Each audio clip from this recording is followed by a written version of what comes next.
솔직히 걱정이 좀 됐다. 이게 되나? 모자이크라도 할까? 그때만 이미 옆에서 말했다. 이거 노 딱 먹는 거 아니야? 그 말을 듣고 깨달았다. 난 노란 딱지 걱정을 할 필요가 없는데. 인정할 거라면 구독과 좋아요를. 옷이랑 머리카락이 미리 도색돼 있고 탄포 인쇄된 얼굴도 확인 가능. 데칼저가 폐하려나?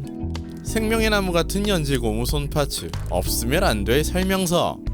런너 향해서 가늠되듯 설명서의 두께도 적당한 편이다. 그럼 조립을 시작해볼까? 얘네를 처음 봤던 건 작년 9월쯤이었다. 분명 코토부키아 제품인데 기존 걸프라와는 좀 다르게 보였거든. 하지만 구매는 하지 않았다. 스텔라 이노센트 버전이었거든. 무난한 표정이 없네. 그냥 이걸로 결정. 처음 봤던 인간이 스텔라 이노센트는 어떻게 알았냐면 당연히 검색이지. 그냥 간단히 최저가 검색을 해봤을 뿐인데 검색 결과 속 일러스트는 뭔가 다르더라고. 난 트윈테일보단 이쪽이 훨씬 좋은데. 이 소켓만 아니었어도 이건 뭐지? 쓰레기구나. 헤어와 헤드가 딱 들어맞는 느낌이 마음에 드는데 왜 스텔라 티어즈 버전이었냐고? 옛말에 그랬다. 같은 값이면 다 엉침. 진지하게 생각해볼 필요가 있다. 스텔라 이노센트 버전을 구매했었다면 얼마 못 가 결국 스텔라 티어즈 버전을 다시 구매했을 거다. 이건 마치 아이패드 갖고 싶다는 생각을 없애려고 가성비 좋은 안드 태블릿을 구매했는데 그것만으로 만족할 수 없어서 결국 아이패드를 구매하게 되는 것과 똑같은 이치라고 할 수 있다. 이게 무슨 뻘소리인가 싶겠지만 어쨌든 하나의 쟤네만의 집에 두게 되었으니까 이건 꽤나 성공한 계획 지출이다. 프라모델과 계획 지출이란 단어가 어울리는 것 같진 않지만 스텔라 티어즈 버전 쟤네가 좀 웅장한 면이 있다고 하지만 유독 웅장해 보이는 일부 부분을 제외하면 되려 청순미의 끝판왕 루미티아와 비슷한 인상을 받았다. 하지만 비교는 안 할 거다. 귀찮으니까. 어쨌든 조립하는 동안에는 쟤네의 제작 경험이 어떻게든 루미티아에게 영향을 미치지 않았을까 하는 의견.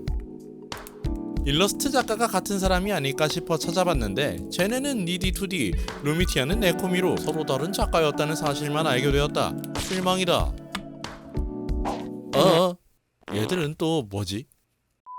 설명서를 봤는데도 조립을 까먹다니. 어깨 장식? 이거 움직인다. 팔의 구동은 다른 걸즈 프라들과 비슷한데 팔꿈치 가동률은 비교적 좋지 않은 편. 하지만 조형이 완성도는 상대적으로도 좋아졌지. 돌려 말하기 힘들어. 이건 왜 움직이는 거야? 삐리빠빠 삐리빠빠 삐리빠. 다리 가동 방식도 마찬가지. 자세 잡는데 꽤나 귀찮겠어. 무릎의 가동률도 그다지 좋지는 않네. 그 대신 볼륨 있는 다리 라인을 얻게 되었지. 오히려 좋아? 어이씨고. 무릎 관절이 잘 빠지는 것 같다. 이거 루미티아와 무슨 관계가 있는 게 분명해.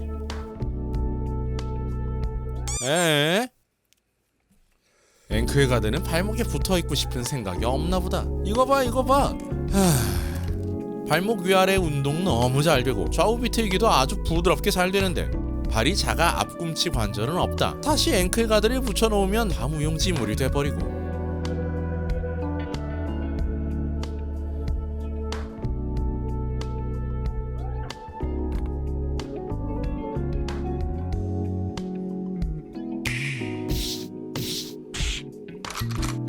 다리를 조립하는데 몸통이 분리된다고?